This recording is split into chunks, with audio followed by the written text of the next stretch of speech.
ലൈംഗികതയ്ക്ക് മതം അനുവദിച്ച മാർഗം മാത്രം പോരാ. നിലവിലുള്ളൊരു യമു മീൻസ് എക്സ് മുസ്ലിം നേതാവ് പറയുന്നുണ്ട്, ഞാൻ ഇസ്ലാം എന്ന് വിട്ടുപോണത് മാസ്റ്റർബേഷൻ ഇസ്ലാം അനുവദിക്കാത്തത് കൊണ്ടാണ്, സ്വയംഭോഗം സംവിധാനിക്കാത്തത് കൊണ്ടാണ്. ധർമ്മനിഷ്ഠമായ ജീവിതം മുന്നോട്ട് വെക്കുന്ന മതത്തിന് അത്തരം അധർമ്മങ്ങൾ അംഗീകരിക്കാൻ പറ്റൂല. അവന് പല വണ്ടി ചാർജും കൊടുത്തിട്ട് വേഗം മുട്ടോളൂ എന്ന് പറയല്ലാതെ അവിടെ നിൽക്ക്, നമുക്കതൊന്ന് അഡ്ജസ്റ്റ് ചെയ്യാന്ന് പറയാൻ പറ്റുമോ? പറയാൻ പറ്റുമോ? ഇല്ല. അതുകൊണ്ട് മതം വേണം മനുഷ്യന്, മതം വേണം മനുഷ്യൻ.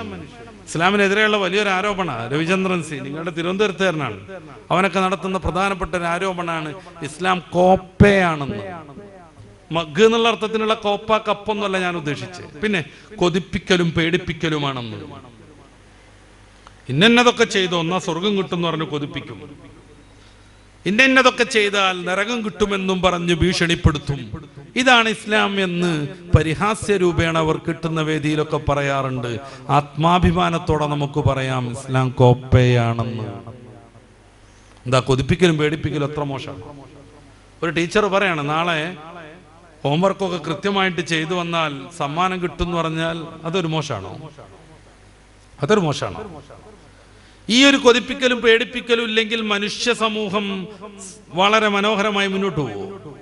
രാവിലെ ജോലിക്ക് പോകുന്ന ഒരു മനുഷ്യന്റെ പ്രചോദനം എന്താണ്? തന്റെ മക്കളെയും ഭാര്യയെയും സംരക്ഷിക്കണമെങ്കിൽ ജോലി ചെയ്ത് വൈകിട്ടാകുമ്പോഴേക്ക് കൂലി കിട്ടും, അതുകൊണ്ട് ഞാനിതാ മടങ്ങി വരും. ഈ ഒരു കൂലിയെ കുറിച്ചുള്ള പ്രതീക്ഷയില്ലെങ്കിൽ രാവിലെ ബുദ്ധിമുട്ടി 50 കിലോയുടെ ചാക്കുമേറ്റ് ബസിന്റെ മുകളിലേക്ക് ഓടിക്കേറാൻ ഒരു പോർട്ടർക്ക് എന്ത് പ്രചോദനമുള്ളത്? എന്ത് പ്രചോദനമാണുള്ളത്? ഒരു കുട്ടിയെ പ്രസവിക്കുന്നതും ആ കുട്ടിയെ നോക്കി വളർത്തുന്നതും അമ്മിഞ്ഞയൂട്ടുന്നതും ആഖിറത്തിൽ കൂലി കിട്ടുന്ന കാര്യമാണെന്നറിയുന്ന ഒരു ഉമ്മയ്ക്ക് കുട്ടി കരയുമ്പോൾ തൻ്റെ സ്തനം കുട്ടിയുടെ വായിലേക്ക് എത്തിച്ചു കൊടുക്കാൻ ഒരു മടി ഉണ്ടാവില്ല. അവരതൊരു മുഖ്യമായ കർമ്മമായിട്ട് കാണും. എൻ്റെ സൗന്ദര്യം പോയി പോകും, സ്തനം ഒടഞ്ഞു പോകും, അതുകൊണ്ട് ഞാൻ പാല് കൊടുക്കൂല എന്ന് പറയുന്ന വൃത്തികെട്ട അമ്മയായി അവർ മാറില്ല. എന്തുകൊണ്ട്? കോപ്പയാണത്. കേരളത്തിലും ലോകത്തുമുള്ള സർവ്വ മുസ്ലിം പ്രദേശങ്ങളും പരിശോധിക്കുക. അവിടുത്തെ വൃദ്ധസദനങ്ങളിൽ മുസ്ലിങ്ങൾ തുലോം പരിമിതമാണ്. വൃദ്ധസദനങ്ങളിൽ മുസ്ലിങ്ങൾ വളരെ വളരെ വളരെ കുറവാണ്. പിന്നെ എങ്ങനെയാണ് പേരിനെങ്കിലും കുറച്ച് ആളുകളൊക്കെ എത്തുന്നത്? വല്ല മഹല്ല് കമ്മിറ്റിയോ SYSO ഒക്കെ ആരാരുമില്ലാത്ത ആളുകളെ കൊണ്ടുപോയി പോസ്റ്റ് ചെയ്യുന്നത് കൊണ്ട് എത്ര വൃദ്ധനായാലും വൃദ്ധയായാലും ഒരു ഉപകാരമില്ലെങ്കിലും എന്റെ പിതാവാണിത്, തന്റെ മാതാവാണിതെന്ന ബോധത്തോടുകൂടെ അവരെ പരിചരിക്കാൻ ഒരു മുസ്ലിമിന് സാധിക്കുന്നത് എന്തുകൊണ്ടാണ്? ഈ മാതാവിനെയും പിതാവിനെയും പരിചരിക്കുന്നതാണ് എന്റെ വിജയമാർഗം എന്ന കൊതിപ്പിക്കൽ കൊണ്ടാണ്. ഈ മാതാവിനെയും പിതാവിനെയും ഞാൻ ഉപേക്ഷിച്ചിട്ടുണ്ടെങ്കിൽ എന്റെ നരകത്തിലേക്ക് എത്തിപ്പെടുമെന്ന ഭീതി കൊണ്ടാണ്. ഇസ്ലാം കോപ്പയാണ്, ഒരു സംശയമല്ല. അഭിമാനപൂർവ്വം പറയാം, നമ്മൾ അതിൽ സന്തോഷിക്കുന്നുവെന്ന്. ഇതില്ലാത്ത നാടുകളെ കുറിച്ച് കൂടെ നമ്മൾ പരിശോധിക്കുക. യുക്തിവാദികളുടെയും മതവിരുദ്ധരുടെയും മതനിഷേധികളുടെയും ദൈവനിഷേധികളുടെയും സ്വർഗഭൂമികളാകുന്ന നോർവേയിലേക്കും ഡെൻമാർക്കിലേക്കും സ്വിറ്റ്സർലാൻഡിലേക്കും ഒക്കെ ഒന്ന് പോകുക, സ്വീഡനിലേക്ക് പോകുക. ലോകത്തെ ഏറ്റവും കൂടുതൽ ആത്മഹത്യ അവിടെയാണുള്ളത്. എന്തുകൊണ്ട് ഇത് സംഭവിക്കുന്നു? ലോകത്തെ ഏറ്റവും കൂടുതൽ വൃദ്ധസദനങ്ങൾ അവിടെയാണുള്ളത്. എന്തുകൊണ്ട് സംഭവിക്കുന്നു? യുക്തിവാദി തന്നെയായ ഞങ്ങളുടെ നാട്ടുകാരൻ തിരുവനന്തപുരത്ത് വന്നിട്ട് എന്തൊക്കെയോ മാജിക്കിന്റെ സ്കൂളുകളൊക്കെ സ്ഥാപിച്ചിട്ടുള്ള ഗോപിനാഥ് മുതുക്കാട്, അയാൾ യൂറോപ്പിലേക്ക് പ്രഭാഷണത്തിന് പോയപ്പോൾ ഉള്ള ഒരു അനുഭവം പറയുന്നുണ്ട്. പ്രഭാഷണത്തിന്റെ മുന്നിൽ ഇതുപോലെ 2 പാർട്ടായിട്ട് ആളുകൾ ഇരിക്കുന്നു. ഒരു പാർട്ട് ഇത് കേൾക്കാൻ വന്ന ആളുകൾ, ഒരു പാർട്ട് മൊത്തം ഓട്ടിസം പിടിച്ചവരും ആൽഷുമേഴ്സ് പിടിച്ചവരും ബുദ്ധിയില്ലാത്തവരും മന്ദബുദ്ധികളുമായ വൃദ്ധന്മാരും വൃദ്ധകളും. എങ്ങനെയാണ് പ്രഭാഷണം കേൾക്കാൻ വന്ന ആളുകളെക്കാളും ഇത്തരം ആളുകളെ അവർക്ക് ഒരുമിച്ച് കിട്ടിയത് എന്ന് കൗതുകം അയാൾക്കുണ്ടായത് യാദൃച്ഛികം. സംഘാടകരോട് ഇയാൾ ചോദിച്ചു, എങ്ങനെയാണ് ഇത്രമേൽ വൃദ്ധരെയും വൃദ്ധകളെയും രോഗികളെയും റിട്ടയർഡായിട്ട് ബുദ്ധിമുട്ടുന്നവരെയും നിങ്ങൾക്ക് സംഘടിപ്പിക്കാൻ പറ്റി? ഇവർ പറഞ്ഞു, ഞങ്ങൾ സംഘടിപ്പിച്ചൊന്നുമല്ല. ഇവിടുത്തെ ഒരു ട്രെൻഡ് എന്താന്ന് വെച്ചാൽ, മക്കൾക്ക് ഒരു 8, 9, 10 വയസ്സാകുമ്പോൾ മാതാവും പിതാവും മകനും മകളും ചേർന്ന് ഒരു കുടുംബം രൂപപ്പെടുമ്പോ 2 കുടുംബം ഒരു വീട്ടിൽ വളരാൻ പാടില്ല എന്നാണ് ഞങ്ങളെ കൺസെപ്റ്റ്. അപ്പോ മാതാവിനെയും പിതാവിനെയും വൃദ്ധസദനത്തിൽ കൊണ്ടുപോയി ആക്കിയിടും. ഈ വൃദ്ധസദനത്തിൽ നരകിച്ചു കഴിയുന്നവർക്ക് എന്തെങ്കിലും ഒരു സന്തോഷം വരട്ടെ എന്ന് കരുതിയിട്ട് ഇങ്ങനത്തെ പൊതുപരിപാടികളൊക്കെ ഉണ്ടാകുമ്പോൾ വൃദ്ധസദനം നടത്തുന്ന ആളുകൾ ഇങ്ങോട്ട് കൊണ്ടുവരും, അല്ലാതെ ഞങ്ങൾ വിളിച്ചു കൊണ്ടുവന്നതൊന്നും അല്ല എന്ന്. എന്തുകൊണ്ട് ഇത് സംഭവിക്കുന്നു? എന്തുകൊണ്ടൊരു മുസ്ലിമിന് യാതൊരു ഉപകാരവുമില്ലാത്ത മാതാവിനെയും പിതാവിനെയും സംരക്ഷിക്കാൻ കഴിയുന്നു? യുക്തിവാദികളുടെ ആദർശം അനുസരിച്ച് ഈ മാതാവിനെയും പിതാവിനെയും സംരക്ഷിക്കേണ്ട എന്ത് കാര്യമുണ്ട്? അവർ പരിണാമത്തിലാണ് വിശ്വസിക്കുന്നത്. മതം രൂപപ്പെട്ടത്, മനുഷ്യർ രൂപപ്പെട്ടത് പരിണാമത്തിലൂടെയാണ്, എവല്യൂഷനിലൂടെയാണ്. എവല്യൂഷന്റെ ഏറ്റവും പ്രധാനപ്പെട്ട സിദ്ധാന്തം എന്താണ്? നാച്ചുറൽ സെലക്ഷൻ, പ്രകൃതി നിർദ്ധാരണം. എന്ന് വെച്ചാൽ പ്രകൃതിയുടെ വിവിധങ്ങളായ പരീക്ഷണങ്ങൾ ഉണ്ടാവും. അതിനെയൊക്കെ അതിജയിച്ച് മുന്നോട്ട് പോകുന്ന സ്പീസീസ്, ജൈവവർഗം, ജീവിവർഗം, അതിനെ മുന്നോട്ട് പോകാൻ പറ്റുള്ളൂ എന്ന് അവർ സിദ്ധാന്തിക്കുന്നത്. വൃദ്ധയായ ഈ മാതാവിനെയും പിതാവിനെയും കൊണ്ട് എന്തുപകാരമുണ്ട്? അവർക്ക് പ്രകൃതി നിർദ്ധാരണത്തിന് പറ്റും? ഇല്ല. എൻ്റെ കണ്ണിനൊരു കാഴ്ചക്കുറവ് എന്ന് പറയും, ഡോക്ടറെ കാണിക്കുമ്പോൾ തിമിരം വന്നിരിക്കുന്നു, ഒരു 50,000 രൂപ ചെലവ് വരും, സർജറി കഴിയുന്നു. അത് കഴിഞ്ഞ് പോരുന്ന സമയത്ത് അടുത്ത ഡേറ്റ് എഴുതി കൊടുക്കും മറ്റേ കണ്ണ് സർജറി നടത്താൻ. എന്തുപകാരമുണ്ട്? ഈ പുരാവസ്തുവിനെ കൊണ്ട് യുക്തിവാദികളുടെ ആദർശം അനുസരിച്ച് എന്തുപകാരമുണ്ട്? ഉമ്മ നിങ്ങള് അടങ്ങിയിരിക്കണം കേട്ടോ, വിഴയരുത് എന്നൊക്കെ നമ്മൾ ഉപദേശം കൊടുത്താലും മെല്ലെ മെല്ലെ മെല്ലെ മെല്ലെ എന്തെങ്കിലുമൊക്കെ കാണുമ്പോൾ പുറത്തു വന്ന് നോക്കും, മാർബിളിൽ തെന്നി വീണ് കാല് പൊട്ടും, 2 ലക്ഷം രൂപ ഔട്ട്. എന്നാലും ഒരു വിശ്വാസി അവരെ സംരക്ഷിക്കും. യുക്തിവാദിക്ക് സംരക്ഷിക്കേണ്ട ബാധ്യതയില്ല. കാരണം പ്രകൃതി നിർദ്ധാരണത്തിന് സാധ്യമല്ലാത്ത വികലാംഗരും ശക്തി കുറഞ്ഞവരുമാണ് ഈ മാതാപിതാക്കൾ. ഞാൻ അവസാനിപ്പിക്കാൻ പോവുകയാണ്. ആരാരുമില്ലാത്തൊരു സ്ഥലത്ത് വെച്ചിട്ട് നല്ലൊരു പണത്തിന്റെ വലിയൊരു കെട്ട്, 1 ലക്ഷം രൂപ ഒരു വിശ്വാസിയുടെ മുന്നിൽ പെടുന്നു. അവൻ സൂക്ഷിച്ചു നോക്കുകയാണ്, CCTV ഒന്നുമില്ല, ആരും കാണുന്നില്ല. അതെടുത്ത് പോക്കറ്റിലിട്ട് സ്വന്തം ആവശ്യത്തിന് ഉപയോഗിക്കാമെന്ന് അള്ളാഹുവിനെയും പരലോകത്തെയും വിശ്വസിക്കുന്ന ഒരുത്തന് തോന്നില്ല. എന്തുകൊണ്ട്? ആരുമില്ലാത്ത നിർജ്ജന ശൂന്യതയിലും ഹൃദയങ്ങളുടെ സ്വകാര്യ ചിന്ത മുതൽ കണ്ണിന്റെ വളരെ രഹസ്യമായിട്ടുള്ള നോട്ടം വരെ അറിയുന്ന റബ്ബ് ഇത് കാണുന്നുവെന്ന് അവൻ വിശ്വസിക്കുന്നു. അതുകൊണ്ട് അവൻ ധർമ്മനിഷ്ഠനാകുന്നു, കളവ് നടത്താതിരിക്കുന്നു, വ്യഭിചാരത്തിന് പോകാതെ ഇരിക്കുന്നു, മാന്യനാവുന്നു, മനുഷ്യനെ പരിഗണിക്കുന്നു, സ്നേഹിക്കാൻ മാത്രം അവന് ശീലം വരുന്നു, കുഞ്ഞുങ്ങളെ നോക്കുന്നു, മാതാവിനും പിതാവിനും വേണ്ടി കഠിനാധ്വാനം ചെയ്യുന്നു, ഭാര്യയെ സ്നേഹിക്കുന്നു, ഭാര്യയ്ക്ക് വേണ്ടി ജീവിതം സമർപ്പിക്കുന്നു. ഒരു വാക്കുകൊണ്ടുപോലും അവളെ ഉപദ്രവിക്കാതെ, നോവിക്കാതെ അവൻ സംരക്ഷിക്കാൻ ശ്രമിക്കുന്നു. എന്തുകൊണ്ട്? റബ്ബ് അവനോട് അങ്ങനെയൊക്കെ പറഞ്ഞിട്ടുണ്ട്. അങ്ങനെ അല്ലെങ്കിൽ നരകം കിട്ടുമെന്ന് പറഞ്ഞിട്ടുണ്ട്. അങ്ങനെയാവുമ്പോഴേ സ്വർഗത്തിലേക്ക് പോകാൻ പറ്റുമെന്ന് പറഞ്ഞിട്ടുണ്ട്. ഇതാണ് മതം നൽകുന്ന സുരക്ഷിതത്വം, മനുഷ്യത്വം. ഇതിന് വിരുദ്ധമായി ഒരു നിയമവും വേണ്ട, ഒരു നിയന്ത്രണവും വേണ്ട. ആടാം, ചാടാം, പാടാം, എന്ത് അധർമ്മവും ചെയ്യാം, താന്തോന്നികളായി ജീവിക്കാമെന്ന് മതവിരുദ്ധർ സമർത്ഥിച്ചുകൊണ്ടിരിക്കുന്നു. ഈ കൊല്ലത്തെൻ്റെ പ്രിയപ്പെട്ട മുഅ്മിനീങ്ങളോട്, എന്നെ ശ്രവിക്കുന്ന ചെറുപ്പക്കാരോട്, ഇതിലേത് നമ്മൾ തിരഞ്ഞെടുക്കണമെന്ന് ഉറക്കെ ചിന്തിക്കാൻ ആഹ്വാനം ചെയ്ത് ഞാൻ എൻ്റെ അവതരണം അവസാനിപ്പിക്കുകയാണ്.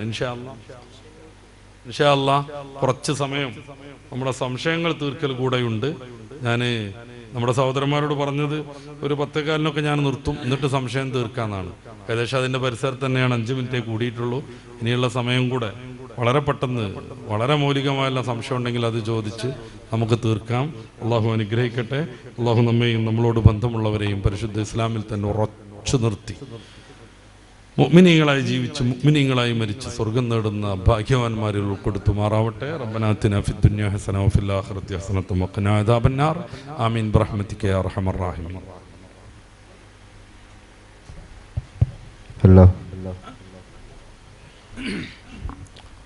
അൽഹംദുലില്ലാ. വിശാലമായി അല്ലാഹുവിനെ നിഷേധിക്കുന്നവർക്ക്, ദൈവത്തെ നിഷേധിക്കുന്നവർക്ക് നല്ല നിലയിൽ തക്ക മറുപടി എന്ന നിലയിൽ തന്നെ വിഷയം അവതരിപ്പിച്ചിട്ടുണ്ട്. ഇനി എന്തെങ്കിലും സംശയങ്ങൾ ഇന്നലെ നമ്മൾ സൂചിപ്പിച്ച പ്രകാരം അവസരം ഒരുക്കുകയാണ്. ഇൻഷാ അല്ലാഹ് അങ്ങനെ സംശയമുള്ളവർക്ക് മുന്നോട്ട് വരാം. ഉസ്താദ് അതിനുള്ള മറുപടി നൽകും. ഇതിനിടയിൽ ഇൻഷാ അല്ലാഹ് നമ്മുടെ പരിപാടിയുടെ ലക്ഷ്യങ്ങളൊക്കെ നിങ്ങൾക്കറിയാം. ഇത് സാമ്പത്തികമായി എന്തെങ്കിലും സ്വരൂപിക്കലല്ല, മറിച്ച് പരിപാടി വിജയിപ്പിക്കാനുള്ള സാമ്പത്തികം കണ്ടെത്തൽ മാത്രമാണ്. കഴിവിൻ്റെ പരമാവധി ബക്കറ്റ് നമ്മുടെ മുമ്പിൽ എത്തുമ്പോൾ ശബ്ദമില്ലാത്ത സദക്ക അവിടെ വിളിക്കുന്നു, അതിലേക്ക് നിങ്ങൾ നൽകണം. ഉമ്മമാരും സഹോദരിമാരുമൊക്കെ നല്ലതുപോലെ ഇടപെടുന്നവരാണ്. പ്രത്യേകിച്ച് നാളെ സയ്യിദ് അബ്ദുറഹ്മാൻ ബുഖാരി തങ്ങൾ ഇൻഷാ അല്ലാഹ് കായൽപട്ടണത്ത് നിന്ന് നമുക്ക് ദ്വാരന്ന് തരാൻ വേണ്ടി എത്തുന്നുണ്ട്. ആ മജ്ലിസിൽ ദ്വാരക്കാനുള്ള കത്തൊക്കെ വെക്കാൻ പറ്റിയ ഒരു കവർ നിങ്ങൾക്ക് ഇൻഷാ അല്ലാഹ് തരും. ആ കവറിൽ കത്ത് മാത്രം ആകരുത്.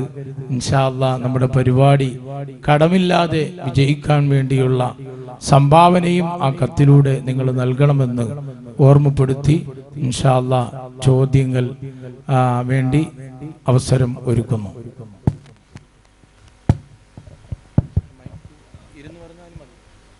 അസ്സലാമു അലൈക്കും.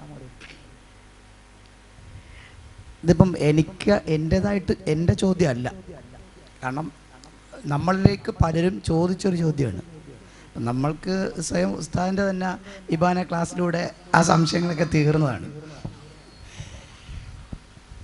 ലാ ഇലാഹ ഇല്ലല്ലാഹ് എന്ന് ഒരു മനുഷ്യൻ മരണപ്പെടുന്ന സമയത്ത് ചൊല്ലിക്കഴിഞ്ഞാൽ അവൻ സ്വർഗത്തിലാണെന്ന് നബി സല്ലല്ലാഹു അലൈഹി വസല്ലം നമ്മളെ പഠിപ്പിച്ചിട്ടുണ്ട്. അപ്പോൾ ലാ ഇലാഹ ഇല്ലല്ലാഹ് ചൊല്ലിയിട്ട് ഒരാൾ ആത്മഹത്യ ചെയ്തു. ഓടിക്കൊണ്ടിരിക്കുന്ന ട്രെയിനിൻ്റെ ഫ്രണ്ടിൽ ലാ ഇലാഹ ഇല്ലല്ലാഹ് പറഞ്ഞിട്ട് ഒരാൾ ആത്മഹത്യ ചെയ്തു.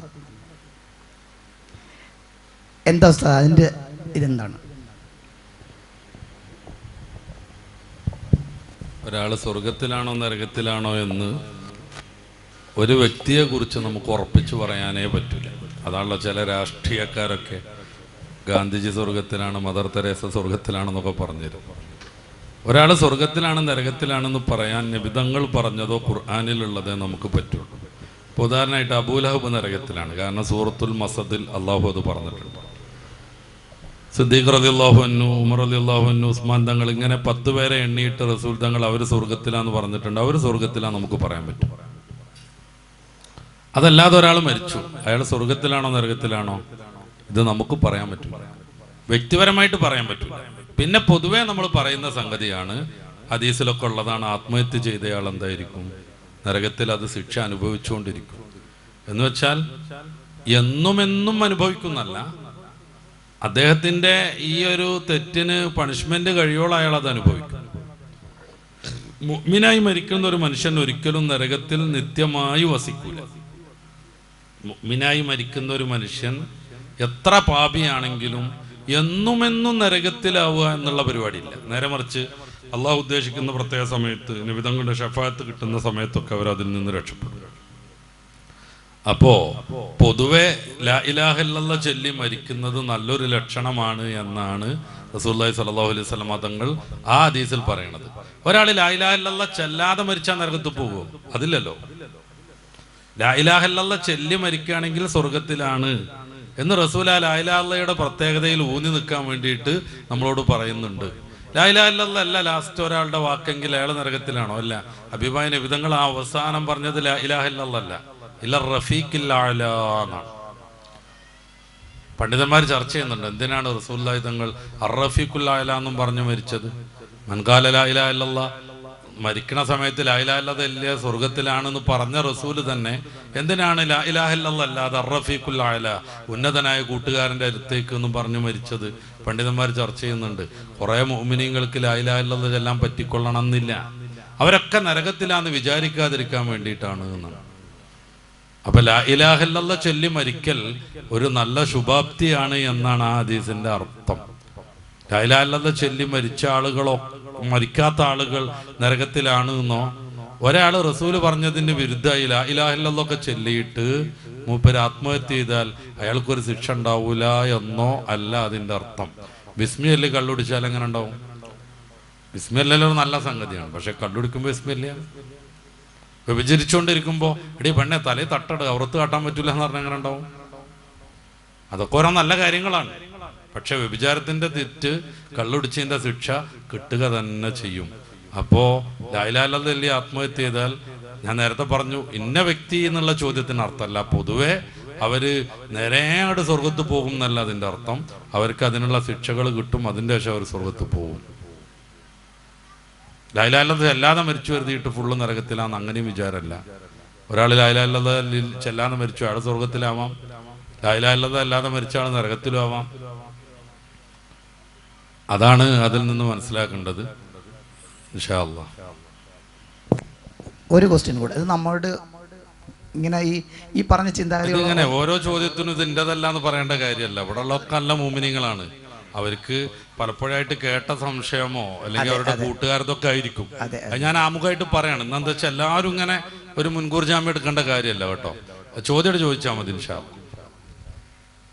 ഇപ്പം ഒരു മനുഷ്യന് നന്മയും തിന്മയും ചെയ്യാനുള്ള സ്വാതന്ത്ര്യം അല്ലാഹു തആല കൊടുത്തിട്ടുണ്ട്.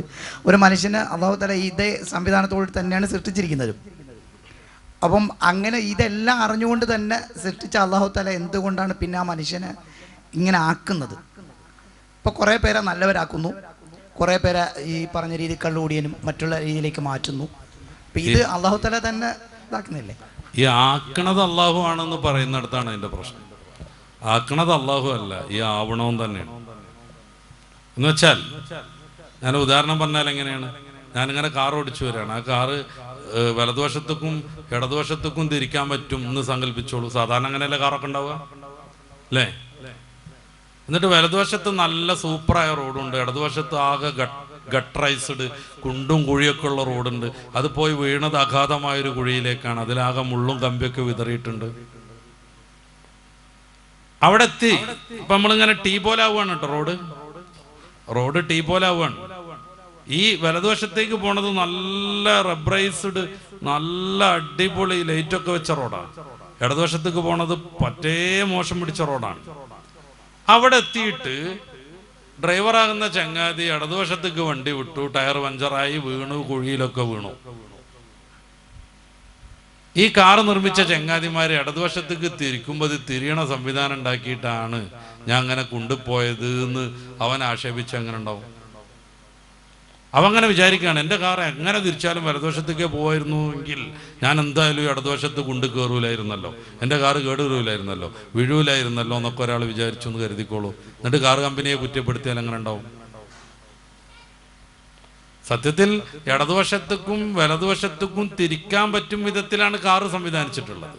വേറെ കുറെ ആളുകൾക്ക് മനോഹരമായി വലതുവശത്ത് കൂടി ഓടിച്ചു പോകുന്നുണ്ട്, അവർക്കൊന്നും പറ്റണില്ല. ഇവൻ അവിടെ വെച്ച് കുരുത്തക്കേട് കാണിക്കുകയാണ്, ഇങ്ങോട്ട് ഇടതുവശത്തേക്ക് വണ്ടി ഓടിക്കുകയാണ്. വലതുവശത്തേക്ക് തിരിക്കാൻ പറ്റുമ്പോൾ തന്നെ അപ്പൊ മനുഷ്യൻ അള്ളാഹു സൃഷ്ടിച്ചിട്ടുള്ളത് നന്മയും തിന്മയും തെരഞ്ഞെടുക്കാൻ പറ്റുന്ന രീതിയിലാണ്. നന്മ തെരഞ്ഞെടുക്കാൻ വേണേൽ തിന്മ തെരഞ്ഞെടുക്കാൻ വേണേൽ ഇന്നതേ തെരഞ്ഞെടുക്കാവൂ എന്ന് റബ്ബ് ആരെയും നിർബന്ധിക്കൂല. എല്ലാത്തിൻ്റെയും ഗുണം പറഞ്ഞു കൊടുക്കും, ദോഷവും പറഞ്ഞു കൊടുക്കും. ഇതിലൂടെ പോയാൽ ഗുണത്തിലെത്തുന്നും പറയും, ഇതിലൂടെ പോയാൽ തിന്മയിലെത്തുന്നും പറയും. ഏതിലേക്ക് പോകണമെന്നത് തിരഞ്ഞെടുക്കാനുള്ള ഫ്രീവിൽ, ഇച്ഛാ സ്വാതന്ത്ര്യം, ഇഖ്തിയാർ അള്ളാഹു മനുഷ്യന് നൽകിയിരിക്കുന്നു. അപ്പൊ ഒരു മനുഷ്യൻ ഇടതുവശത്തേക്ക് പോകണം, കുണ്ടിൽ വീഴണം, കാറ് കേടറണം, പരിക്ക് പറ്റണം എന്ന് തീരുമാനിച്ച് അങ്ങോട്ട് തിരിച്ചാൽ അതിന്റെ എല്ലാ ശിക്ഷയും അവൻ അനുഭവിക്കേണ്ടി വരും. ഞാൻ പറയാം, ആ ഒരു തീരുമാനം അള്ളാഹ് എടുക്കണതല്ല. അങ്ങനെ ചില ആളുകൾ മനസ്സിലാക്കിയിട്ടുണ്ട്, ഇവൻ അങ്ങോട്ട് തിരിക്കണം എന്ന് അള്ളാഹു തീരുമാനിച്ചിട്ടുണ്ട്. അങ്ങനെ അള്ളാഹു തീരുമാനിച്ചിട്ടേ ഇല്ല. പിന്നെ ഒരു വിഷയമുള്ളത് എന്താണെന്നറിയോ, ഈ ചങ്ങാതി അങ്ങോട്ടേ തിരിക്കുള്ളൂ എന്ന് ഭാവി ഭൂതം വർത്തമാനം അങ്ങനത്തെ വ്യത്യാസമൊന്നുമില്ലാത്ത റബ്ബിന് മുൻകൂട്ടി അറിയാം എന്നത് റബ്ബിനെ കുറ്റപ്പെടുത്താൻ പറ്റുന്ന ഒരു സംഗതിയല്ല. ഇന്നതേ അവൻ തെരഞ്ഞെടുക്കണം എന്നല്ല, പിന്നെ അവൻ ഇന്നത് തെരഞ്ഞെടുക്കും എന്നുള്ളത് റബ്ബിന് ഭാവി ഭൂലം വർത്തകാലം ഒന്നും ഇല്ലാത്തത് കൊണ്ട് മനസ്സിലായി എന്നത് റബ്ബിന്റെ കുഴപ്പമല്ല. ഞാനൊരു ഉദാഹരണം പറയാം. ഇപ്പൊ ഈ ചെറിയ മേശ നമ്മൾ മൂന്നായിട്ട് പാർട്ട് ചെയ്യുക. ഒരു ഉറുമ്പ് ഇവിടുന്ന് അങ്ങനെ നടന്നു പോവാണ്. ഉറുമ്പിന് 1 ഇഞ്ച് പരിധിയിലേ കാഴ്ചയുള്ളൂ. ആ ഉറുമ്പിങ്ങനെ പോന്നുകൊണ്ടിരിക്കുന്ന ആ ഒരു ഒന്നാമത്തെ കള്ളി ഉറുമ്പിനെ സംബന്ധിച്ചിടത്തോളം പ്രസന്റ് ആണ്, വർത്തമാനാണ് അല്ലെ. അല്ലേ? വർത്തമാനകാലല്ലേ? ആണ്. ഒന്നാമത്തെ വര കയറി ഉറുമ്പട് പോകുമ്പോൾ അത് വരെയുള്ളത് ഉറുമ്പിനെ സംബന്ധിച്ച് ഭൂതാണ്, ഈ സെന്ററിലുള്ളത് വർത്തമാനാണ് അല്ലേ? നേരെ മറിച്ച് ഇതിന്റെ മുന്നേ ഉള്ളതോ, ഇപ്പൊ അദ്ദേഹം നിലകൊള്ളുന്ന ഉറുമ്പ് നിലകൊള്ളുന്ന സെന്ററിന്റെ അപ്പുറത്തുള്ളത് ഉറുമ്പിനെ സംബന്ധിച്ച് ഭാവിയാണ്. നിങ്ങളിവിടെ ഉണ്ടോ? നമ്മൾ ഈ മേശയെ മൂന്നായിട്ട് ഒരു വരട്ടും, ഒരു ഉറുമ്പ് ഇവിടുന്ന് അങ്ങനെ പോവാണ്. ഒന്നാമത്തെ വരത്തോളം അതിന് ആ ഒരു മേഖല പ്രസന്റ് ആണ്, വർത്തമാനാണ്. ഒന്നാമത്തെ വരട് കഴിഞ്ഞാൽ അതുവരെയുള്ളത് അതിനെ സംബന്ധിച്ച് ഭൂതാണ്. അവിടുന്ന് അങ്ങനെ പോയിട്ട് അത് അപ്പുറത്ത് എത്തോളം അതിന്റെ ആ രണ്ടാം വരന്റെ അപ്പുറമുള്ളത് ഭാവിയാണ് അല്ലേ? വെച്ച് ഉസ്താദന്മാരും ഞാനൊക്കെ ഇവിടുന്ന് ഇങ്ങനെ നോക്കുമ്പോൾ ഞങ്ങളെ സംബന്ധിച്ച് ഇത് മൊത്തം വർത്തമാനമാണ്. എന്റെ കാര്യം ഉറുമ്പിനേക്കാൾ കാഴ്ചശക്തി ഉണ്ട്, ഇത് നമുക്ക് വരുന്നുണ്ട്. അപ്പൊ ഈ ഒരു ഉറുമ്പ് ഇങ്ങോട്ടെത്താൻ, ഒന്നാം വരയിലെത്താൻ 1 മണിക്കൂർ എടുത്ത് സങ്കല്പിക്കുക. അതേ റൂട്ടിൽ അത് പോവുകയാണെങ്കിൽ രണ്ടാം വരയിലെത്താൻ 1 മണിക്കൂർ ഉണ്ടാവും നമുക്ക് മനസ്സിലാക്കാൻ പറ്റും. 1 മണിക്കൂർ കൊണ്ട് ആ ഉറുമ്പ് അവിടെ എത്തുമെന്ന് ഞാനിവിടെ നിന്ന് തീരുമാനിച്ചു സങ്കല്പിച്ചോളൂ. അങ്ങനെ തന്നെ ഉറുമ്പ് എത്തുകയും ചെയ്തു. എൻ്റെ തീരുമാനം കൊണ്ടല്ല ഉറുമ്പ് അങ്ങനെ എത്തിയത്. നേരെ മറിച്ച് ഉറുമ്പ് അങ്ങനെ എത്തുമെന്ന് എനിക്ക് അറിയുന്നതുകൊണ്ട് ഞാൻ തീരുമാനിച്ചതാണ്. ഞാനൊരു 10 കുട്ടികളെ പഠിപ്പിക്കുന്നുണ്ടെന്ന് കരുതുക ദർസിൽ. ഓരോ കുട്ടി എത്ര പഠിച്ചിരിക്കുന്നു എന്ന് എനിക്കറിയാം. അവരെ നല്ലോണം ശ്രദ്ധിക്കുന്ന ഒരു ഉസ്താദാണെങ്കിൽ ഏതൊക്കെ ഓരോ കുട്ടി പഠിച്ചിരിക്കുന്നു എന്ന് എനിക്കറിയാം. ഞാൻ പരീക്ഷ എടുത്താണ്. പരീക്ഷയിൽ 10 ചോദ്യം ഇടുന്നു. ഓരോ ചോദ്യം ഏതൊക്കെ കുട്ടിക്ക് അറിയാം ഇതുവരെയുള്ള അനുഭവം കൊണ്ട് എനിക്കറിയാം. അപ്പൊ ഞാനിങ്ങനെ പറയുന്നു, എ എന്നറിയുന്ന കുട്ടിക്ക് 100 മാർക്ക്, ബി എന്നറിയുന്ന കുട്ടിക്ക് 90 മാർക്ക്, സി എന്നറിയുന്ന കുട്ടിക്ക് 60 മാർക്ക്, ഡി എന്നറിയുന്ന കുട്ടിക്ക് 40. ബാക്കിയുള്ളവരൊക്കെ തോറ്റു. ഞാൻ എഴുതി വെച്ചു പരീക്ഷയുടെ മുന്നേ. ഈ കുട്ടികളെ കൃത്യമായിട്ട് അറിയുന്നതുകൊണ്ട്. പരീക്ഷ കഴിഞ്ഞു. എ എന്ന് പറഞ്ഞ കുട്ടിക്ക് 100 മാർക്കുണ്ട്, ബി എന്ന് പറഞ്ഞ കുട്ടിക്ക് 90 ഉള്ളൂ, സി കുട്ടിക്ക് 60, ഡിക്ക് 40. ബാക്കിയുള്ളവരൊക്കെ തോക്കുകയും ചെയ്തിട്ടുണ്ട്. ഞാൻ എഴുതി വെച്ചത് കൊണ്ടല്ല ഇവരിങ്ങനെ തോറ്റത്. നേരെ മറിച്ച് അവരങ്ങനെ തോക്കുന്ന അറിയുന്നത് കൊണ്ട് ഞാൻ എഴുതി വെച്ചതാണ്. എന്തിനാ എഴുതി അത് വേറെ കാര്യം. അള്ളാഹു എന്തിനാ അങ്ങനെ എഴുതുന്നത്? മലക്കുകളുടെ സൗകര്യത്തിനോ മറ്റോ പല ലക്ഷ്യങ്ങളുണ്ടാവാം. അപ്പൊ ഇന്നതവൻ ഇവൻ ചെയ്തിരിക്കണം എന്നല്ല റബ്ബിന്റെ തീരുമാനം. പിന്നെ അതിനവൻ ഇച്ഛാ സ്വാതന്ത്ര്യം നൽകിയിരിക്കുന്നു, ഫ്രീ വില്ല് കൊടുത്തിരിക്കുന്നു. ആ ഫ്രീ വില്ല് അനുസരിച്ച് അവൻ നന്മ തിരഞ്ഞെടുത്താൽ അവൻ വിജയിക്കും, തിന്മ തിരഞ്ഞെടുത്താൽ അവൻ തോക്കുകയും ചെയ്യും. പിന്നെ അള്ളാഹുവിന് 2 വിധം തീരുമാനങ്ങളുണ്ട്. ഒന്ന് മുബ്രമായ അമ്ര, ഒന്ന് മുഅല്ലക്കായ അമ്ര. ഒരാൾ വീട്ടിൽ നിന്ന് ഇറങ്ങുമ്പോൾ സദക്ക കൊടുക്കും, എന്നാൽ അവനൊരു ആക്സിഡന്റ് ഉണ്ടാവില്ല എന്ന് റബ്ബിന് തീരുമാനമുണ്ട്. സദക്കയുടെ മാത്രറിഞ്ഞിട്ട് അവനത് തീരുമാനം എടുത്താൽ ആക്സിഡന്റ് ഒഴിവാകും. ഇന്ന ദിവസം ഖിയാമത്ത് നാളാണ്, ഇനി നമ്മൾ എത്ര സദക്ക കൊടുത്തിട്ടും കാര്യമില്ല, അത് സംഭവിക്കും. അത് മുബ്രമായ അമ്രാണ്. മനുഷ്യ ജീവിതത്തിൽ പുരോഗതി നൽകാനാണ് ഇങ്ങനെ ഒരു സംവിധാനം ഉണ്ടാകുന്നത്.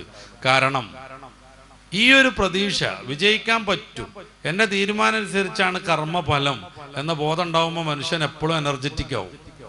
നേരെ മറിച്ച് യുക്തിവാദികൾ പറയുന്നത് പോലെ ഫ്രീ വില്ലില്ല. തലച്ചോറിൽ എന്തോ രാസപ്രവർത്തനത്തിന്റെ ഫലമായി നമുക്ക് തോന്നുന്നത് നമ്മുടെ ശരീരം നടപ്പിലാക്കുന്നു എന്നാണെങ്കിൽ, ഞാനിപ്പോൾ ഈ ഉസ്താദിനെ കുത്തി കൊന്നാൽ എന്നോട് ചോദ്യം ചോദിക്കാൻ പറ്റൂല. കാര്യം എനിക്കതിലൊരു കൺട്രോളും ഇല്ല. എന്തേ? തലച്ചോറിൽ രാസപ്രവർത്തനത്തിന്റെ ഫലമായി ഞാൻ കത്തിയെടുത്ത് കുത്തി. അപ്പൊ ഖദർ ഖലാ എന്ന് പറയുന്ന ഈ വിഷയം വളരെ സിമ്പിളാണ്. അതുള്ളത് കൊണ്ടാണ് മനുഷ്യൻ എനർജറ്റിക് ആവുന്നത്. പക്ഷെ നമ്മളതിൽ കുറെ തെറ്റിദ്ധരിച്ചിരിക്കുന്നത്. അള്ളാഹു നമ്മളെ ഇന്ന തന്നെ ചെയ്യിപ്പിക്കുക. അങ്ങനത്തെ ഒരു ടീം ഉണ്ടായിരുന്നു, ഖദരിയാക്കൾ എന്ന് പറയുന്ന ടീം. അവരെ എതിർത്ത് തോൽപ്പിച്ച അഹ്ലുസുന്ന അവിടെ എത്തിയത്. അവരുടെ വാദം അതാണ്, കരിയില പോലെയാണ് മനുഷ്യൻ, അപ്പുപ്പന്താടി പോലെയാണ് മനുഷ്യൻ. അങ്ങോട്ട് കാറ്റടിച്ച് അങ്ങോട്ട് പോകും, ഇങ്ങോട്ട് കാറ്റടിച്ച് അങ്ങോട്ട് വരും. അല്ല, അങ്ങനല്ല. പിന്നെ മനുഷ്യൻ എന്ന് പറഞ്ഞാൽ അള്ളാഹു ഇച്ഛാ സ്വാതന്ത്ര്യം കൊടുത്തു വിട്ട ആളാണ്. ഇന്നൊക്കെ തെരഞ്ഞെടുത്താൽ അവൻ വിജയിക്കുന്നാണ് അള്ളാഹു തീരുമാനിക്കുന്നത്. അല്ലാതെ ഇന്നതോ തെരഞ്ഞെടുക്കണം, അവൻ തെറ്റേ ചെയ്യാവൂ എന്നല്ല. റസൂൽ പറഞ്ഞത് കുല്ലു മൗലൂദിൻ യൂലദു അലൽ ഫിത്ര, ഏത് കുട്ടിയും ജനിക്കുന്നത് നല്ല സ്വഭാവ വിശുദ്ധിയിലാണ് എന്നാണ്. പിന്നെ സാഹചര്യങ്ങൾക്കനുസരിച്ച് നന്മ തിരഞ്ഞെടുക്കാം, തിന്മ തിരഞ്ഞെടുക്കാം. തിന്മ തിരഞ്ഞെടുത്താൽ തോക്കുകയും ചെയ്യും, നന്മ തിരഞ്ഞെടുത്താൽ വിജയിക്കുകയും ചെയ്യും. ഒരു ചോദ്യം കൂടെ. ഒരു നിലയ്ക്കും പഠിക്കാൻ സാഹചര്യം കിട്ടാത്ത അതായത് പഠന സംവിധാനം എത്താൻ പറ്റാത്ത ഒരു മേഖലയിൽ ജീവിക്കുന്ന ഒരു മനുഷ്യൻ, അവന് അറിയുന്നില്ല നിസ്കാരത്തിൻ്റെ കാര്യങ്ങളോ ഈ പടച്ചവൻ്റെ പറഞ്ഞിട്ടുള്ള കാര്യങ്ങളോ ഒന്നും അറിയാൻ പറ്റാത്ത സാഹചര്യത്തിൽ ജീവിക്കുന്ന ഒരു മനുഷ്യൻ, ആ മനുഷ്യനിൽ നിന്ന് ഇപ്പം ഈ പുള്ളി റെഗുലറായിട്ട് ചെയ്തുകൊണ്ടിരിക്കുന്ന കാര്യങ്ങൾ കള്ളു കുടിക്കുന്നുണ്ടാവാം, മറ്റുള്ള കാര്യങ്ങൾ ചെയ്യുന്നുണ്ടാവാം, അതിൻ്റെ പേരിൽ അവനെ ശിക്ഷിക്കപ്പെടുമോ? പരിശുദ്ധ ഖുർആനിൽ 35-ാമത്തെ അധ്യായം 24-ാമത്തെ വാക്യത്തിൽ വമിൻ ഉമ്മത്തിൻ ഇല്ലാ ഖലാ ഫീഹാ നദീർ, പൊതുസമൂഹങ്ങളിലേക്കൊക്കെ പ്രവാചകന്മാർ വന്നിട്ടുണ്ടെന്ന്. 17-ാം അധ്യായം സൂറത്തുൽ ഇസ്രായിന്റെ 10-ാമത്തെ വാക്യം വമാ കുന്നാ മുഅദ്ദിബീന ഹത്താ നബഅസ റസൂല, ഇസ്ലാമിന്റെ സന്ദേശം എത്തിക്കാത്ത ആളുകളെ, എത്തിച്ചേരാത്ത ആളുകളെ നമ്മൾ ശിക്ഷിക്കൂല എന്നാണ്. സമം ഏതോ ഒരു ആൻഡമാൻ നിക്കോബാർ ദ്വീപ് സമൂഹത്തിൽ കാട്ടിൽ ജീവിക്കുന്ന ഒരു മനുഷ്യൻ, അല്ലെങ്കിൽ ബ്രസീലിൽ ആമസോൺ കാട്ടിൽ ജീവിക്കുന്ന ഏതോ ഒരു ആദിവാസി മനുഷ്യൻ, അയാൾ ദീൻ അറിയില്ല, പഠിച്ചില്ല എന്ന് കരുതിയിട്ട് അയാളെ ശിക്ഷിക്കപ്പെടൂല. പിന്നെ അയാൾക്ക് എന്ത് സംഭവിക്കും? അതേക്കുറിച്ച് പണ്ഡിതന്മാർ ചില വിശദീകരണങ്ങൾ നടത്തുന്നുണ്ട്. ഖുർആൻ പറയുന്നത് അവർക്ക് ശിക്ഷ ഉണ്ടാവില്ല എന്നാണ്. സ്വർഗത്തിൽ തന്നെ വലിയ ഒരു സ്ഥാനത്താവൂല അവർ. ഇപ്പൊ നബിന്റെ സ്ഥാനത്ത് നമ്മളൊന്നും ആവില്ലല്ലോ. അങ്ങനെ പറഞ്ഞ പണ്ഡിതന്മാരുണ്ട്. ആറാഫിലായിരിക്കും അവരെന്ന് പറഞ്ഞ ആൾക്കാരുണ്ട്. സ്വർഗത്തിലും അല്ല നരകത്തിലും അല്ല. എന്തായാലും അങ്ങനത്തെ സമൂഹത്തെ അള്ളാഹു ശിക്ഷിക്കൂല എന്ന് ഖുർആനിലും ഹദീസിലും ഉള്ളതാണ്. അവരെ കുറിച്ച് നമ്മൾ അങ്ങനെ ആശങ്കപ്പെടേണ്ടതില്ല. ഇസ്ലാം അറിയാൻ പറ്റാത്ത ഒരാൾ അള്ളാഹു ശിക്ഷിക്കൂലാന്ന്. അവര് ആ ചെയ്തു കൂട്ടിയതൊന്നും അവരുടെ ഇഷ്ടപ്രകാരമല്ല. അതങ്ങനെ നേരത്തെയൊക്കെ പറഞ്ഞ പോലെ സാഹചര്യത്തിനനുസരിച്ച് കള്ളുടിച്ചു പോയതാണ്. കള്ളുടി പാടില്ല എന്നുള്ള വിവരം അവർക്ക് കിട്ടിയിട്ടില്ലെങ്കിൽ അവരെ ശിക്ഷിക്കൂല. ഈ ടീം ഏതൊക്കെയെന്ന് ഇമാമുന ഗസാലി തങ്ങൾ അവിടുത്തെ ഒരു ലേഖനത്തിൽ പറയുന്നുണ്ട്. അത് 3 വിഭാഗമായിട്ട് മൂപ്പര് വിശദീകരിക്കുന്നുണ്ട്. എല്ലാം കൂടെ പറയാൻ കുറച്ച് സമയമാകും. ഒറ്റവാക്കിൽ മറുപടി അറിഞ്ഞാൽ ഇസ്ലാമിനെ കുറിച്ച് ഒന്നും അറിയാൻ പറ്റാത്ത ആളുകൾ അള്ളാഹു ശിക്ഷിക്കൂല. അത് സൂറത്തു യാസീന്റെ തുടക്കത്തിൽ തന്നെ ലിതുന്ദറ ഖൗമമ്മാ ഉന്ദിറ ആബാഉഹും, അല്ലെ, വാപ്പമാർക്ക് താക്കീത് കിട്ടിയിട്ടില്ല, അങ്ങനത്തെ ഒരു സമൂഹത്തിനെ താക്കീത് ചെയ്യാനാണ് അങ്ങ് വന്നത് എന്ന് പറയുന്നുണ്ടല്ലോ.